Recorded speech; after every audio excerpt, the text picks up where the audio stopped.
What if your survival depended on eating teeth? Yes, you heard that right.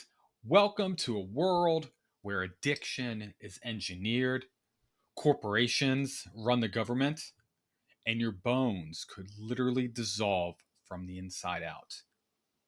Today we're talking about Toothsucker by Kaden Love, an indie cyberpunk horror that is totally insane in all the best ways. If Neuromancer, Requiem for a Dream, and Tokyo Ghoul had a nightmarish baby, this would be it. So let's dive into it.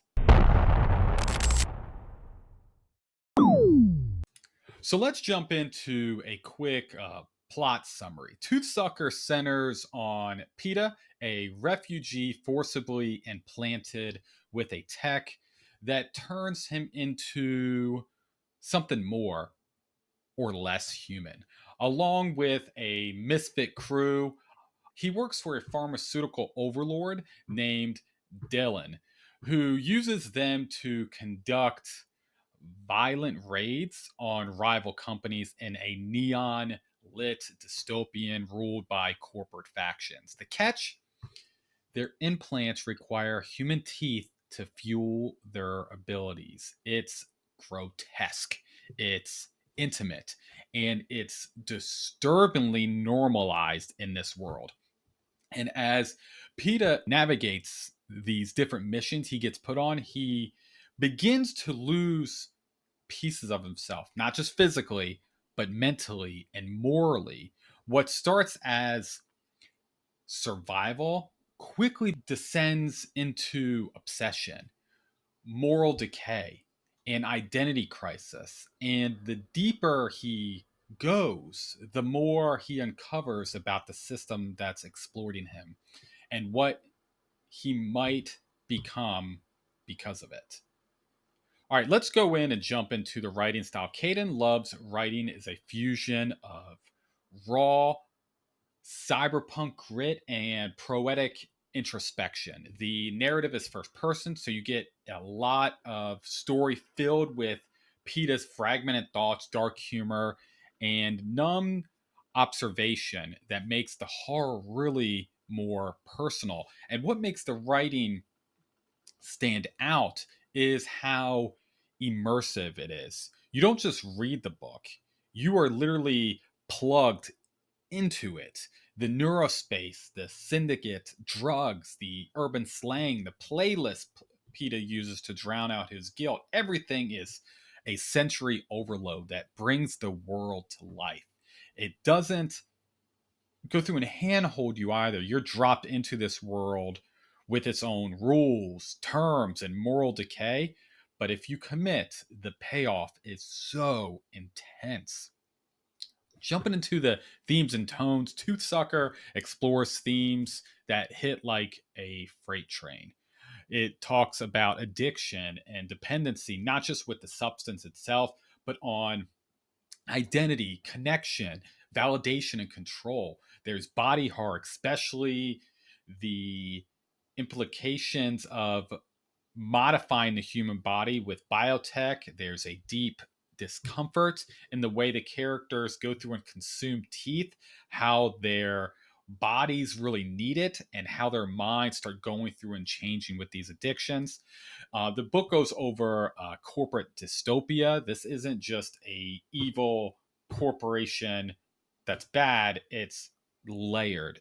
The pharmaceutical companies are the ruling parties. There's no government. It's just different types of brands that go through and just go and control everything. It goes over cultural displacement. PETA is a refugee, and the sense of alienation is woven into his worldview throughout this whole book.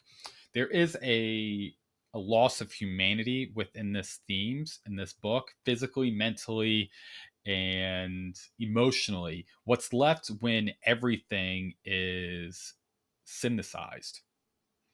The tone is bleak, but it's very introspective.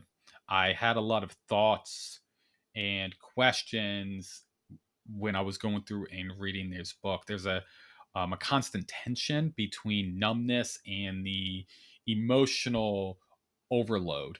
PETA's internal monologue is always caught in this push and pull dynamic between wanting to feel and needing to shut it all out. It was very well done with the behavior and the tone of this book.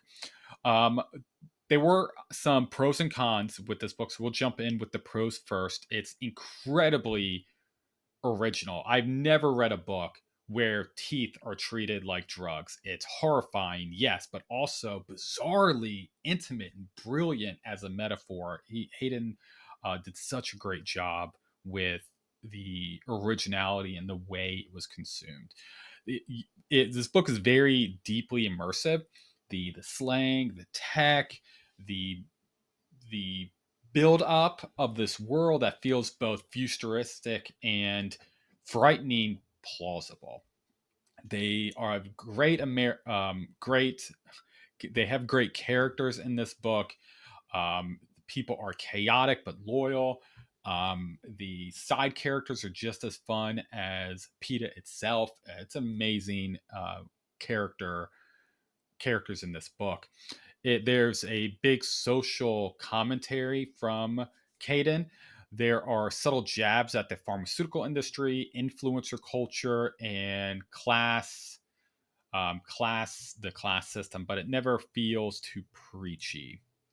Some cons of this book, of course, this book is not going to be for everyone. The first one is it's really heavy on the world building up front. The glossary does help, but some readers may feel lost in the first few chapters of the book because it does throw you in this world and expects you to go through and catch up. This book obviously is very graphic in content. If you are squeamish, if you don't like violence, addiction, or body horror, that is front and center within this book. So you might not be a fan if that's not your thing. Um, there's also, I noticed within this book, there is a lack of that traditional plot structure. There is more of a descent than a straight journey. If you're expecting a very neat 3-act arc, you may be thrown off a little bit by this book. It is done very well. I was a huge fan of it, but I could see how some people might not be a fan of that lack of that traditional approach. So, my final thoughts on this: Toothsucker is a primitive, mind bending dive into the body horror of capitalism, the nature of addiction, and the cost of survival in a hyper tech world. I ended up giving this book a solid 8 out of 10. I thought it was great. Caden created something distinct, original, daring, and deeply unsettling, and I loved it. If you're looking for something cyberpunky with that is hauntingly poetic, should be your next read. This book was very well done. It doesn't just make you think; it goes through and makes you feel, even when you wish you didn't. So, let me know down in the comments if you could stomach a story about literal teeth addiction. Um, Also, I really do appreciate you watching. Don't forget to like, subscribe. You know what to do. Until I see you in the next one.